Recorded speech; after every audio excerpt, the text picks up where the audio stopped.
I guess. It's your boy, my case Smith, also known as Akins, also known as Coolest Guy in sports. Back with another Who's Better. This time I have Steve Nash versus Tony Parker. Who was better and who had the better career? Now, Steve Nash for his entire regular season career averaged 14.3 points per game, 3 rebounds, 8.5 assists, 0.7 steals, 0.1 blocks. He also shot 49% from the field, 42% from the three-point line, and 90% from the free throw line in his career. Tony Parker averaged 15.5 points per game, 2.7 rebounds, 5.6 assists, 0.8 steals per game, 0.1 blocks per game, shot 49% from the field, 32% from the three-point line, and 75% from the free throw line for his career. Now, if you want to look at some other accolades that each of these two had, NBA championship, Steve Nash 0, Tony Parker 4. NBA season play, they both played 18. Playoffs play, Steve Nash 12, Tony Parker 17. All-Star games 8 for Steve Nash, 6 for Tony Parker. Season MVPs, we know Steve Nash had 2, Tony Parker had 0. Finals MVPs, Steve Nash 0, Tony Parker 1. All NBA first team, Steve Nash 3, Tony Parker 0. All NBA teams total, Steve Nash 7, Tony Parker 4. Assist leader, Steve Nash 5, Tony Parker 0. That being said, who had the better career between Steve Nash and Tony Parker? Now, if you're just basing this off of statistics, when it comes to passing and scoring, well, passing and scoring the ball, Steve Nash was a better player than Tony Parker, but the better scorer actually was Tony Parker. Tony Parker was a bucket. Tony Parker can get to the rim at will, was a slasher, mid-range killer, but Steve Nash was a better shooter and better facilitator as well, so that has to account for something. But I really don't really base this off of statistics. I kind of base this off of the eye test, watching them play as I grew up and watching highlights of these two.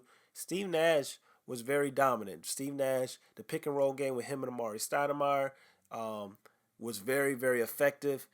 The Steve Nash and the Phoenix Suns during that time should have won a NBA championship, but you know who they were stopped by? They were stopped by the San Antonio Spurs. Now, people are going to say, well, San Antonio Spurs had the better team. I will argue not necessarily. I just think that when it came time for the playoffs to come around, the Phoenix Suns didn't live up to their expectations, and the San Antonio Spurs just had a solid foundation, and they were able to get over teams like the Phoenix Suns, like the Los Angeles Lakers, on their quest to the finals. Then we look at Tony Parker. Tony Parker was a stud, and people are going to point to the fact that Steve Nash has 2 MVPs. Steve Nash led the league in assists 5 times, but I will say that those MVPs were a little questionable. Not saying that he did not deserve to win those MVP awards, because he did, but I would say that a lot of times when we look at all NBA teams, we look at who won the MVP awards. A lot of that is media based and narrative based. If we're looking on their best season in the NBA, Steve Nash won his MVP awards when he averaged like 18 points and 11 assists per game. That was his best season in the NBA. Tony Parker's best season in the NBA was like 22 points and like 7 assists in the NBA. So it's just kind of like you can't necessarily base their best seasons or base when Steve Nash won his MVP awards, because his numbers wasn't that great. It wasn't like it was so phenomenal. So it was really like a media based push for Steve Nash and what he did when he went to the Phoenix Suns and how he kind of returned that franchise around. But he had Amari Stoudemire, he had Joe Johnson, he had Sean Murray, he had a squad, he had a team. But to me personally, Steve Nash put a better regular season points and assists and all those great things and dynamic, fast-paced movement that Mike D'Antoni and the Steve Nash and Amari Stoudemire system had. And we know the San Antonio Spurs system is a little boring. It's a little outdated. Everybody gets the ball, pass friendly, all about finding the open man. But you put Tony Parker and Steve Nash offense, then I believe that Tony Parker is going to thrive the same way Steve Nash thrived. You put Steve Nash in the Spurs office, I feel like Steve Nash is going to thrive as well. but his numbers aren't gonna be as great for the regular season. Then we just look at the postseason. We look at how did both of these two players match up in the postseason? How did both of these two players play when it mattered the most? I would say that both Steve Nash and Tony Parker kind of umped their performances in the playoffs. Steve Nash during those runs with the Phoenix Suns, he was dropping 20 points per game, 23 points per game. His assists were going up, so he was a playoff performer during his time with the Phoenix Suns. In San Antonio, we know that Tony Parker in the playoffs always raised the bar, and we know by the end of the playoffs, especially those championship runs, people were really like Tony Parker may be the best or top 3 point guard in the league, or probably can fight for the best point guard in the league if it was just based off the playoffs and not the regular season and everything else. And if we look at the head-to-head matchup between Steve Nash and Tony Parker, Steve Nash got outplayed by Tony Parker a lot. They played a total of 65 games. Steve Nash won 24 of those games. Tony Parker won 41. Um, in the playoffs, Tony Parker won 18. Steve Nash won 10. And if you just look at their averages, Steve Nash 17.4 points per game, 3 rebounds, 9 assists, 0.6 steals, 0.1 blocks. Tony Parker 19.8 points per game, 3 rebounds, 5 assists, 1 steals per game.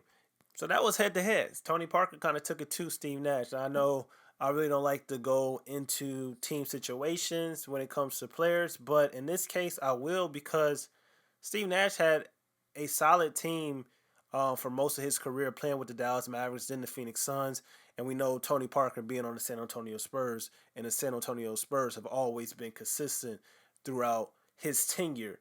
So I feel that Tony Parker is very, very underrated. Tony Parker is going to the Hall of Fame. A lot of people don't know the greatness of Tony Parker, or they only recognize the greatness in the playoffs, and that's why they feel that Steve Nash is a better player overall than Tony Parker. But to me, I feel that Steve Nash, as great as he was in the regular season and in the postseason, I just feel like I would rather have Tony Parker on my team when it comes down to crunch time, when it comes down to helping your team win in the playoffs when it matters the most. I'm always going to side with Tony Parker. Now, people are going to say Steve Nash is an MVP player, has 2 MVPs, but I can argue that some of those MVPs were giving to Steve Nash not because he didn't deserve it, but it was a media narrative, and the way and some of the reasons why he got those MVPs over Kobe, over Shaquille O'Neal,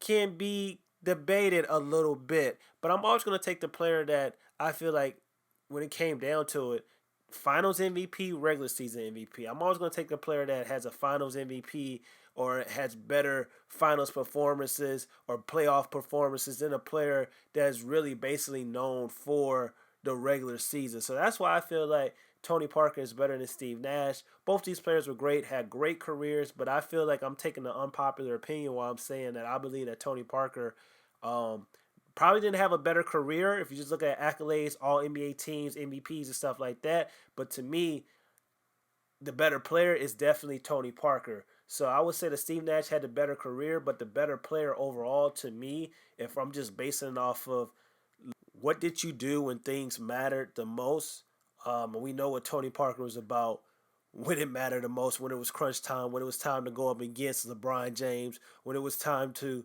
go up against Kobe Bryant and Shaquille O'Neal in the Los Angeles Lakers, when it was time to go up against Phoenix Suns and Amari Stoudemire and Steve Nash. Tony Parker in the playoffs really showed the true point guard that he is and what he was really about. Kind of underrated in the season, but when the playoffs came, Tony Parker could be considered a top 3 to even the best point guard in the league when the playoffs arrived each and every year. So I got to roll with Tony Parker over Steve Nash for who's better in my opinion. Once again, Steve Nash did have the better career, but overall I'm picking Tony Parker over Steve Nash. But let me know in the comments below, who do you guys think who you guys rolling with. Are you rolling with Steve Nash? Are you rolling with Tony Parker? This is your boy, Ma K. Smith, also known as AKs, also known as the coolest guy in sports. Don't forget to like, comment, and subscribe. Hit the notification bell to stay updated on these videos. AKs Nation, join the movement if you're about it. I'm trying to get to 1,000 subs. Thank you guys for all your support. It's your boy, Ma K. Smith. I'm gone, man. Peace.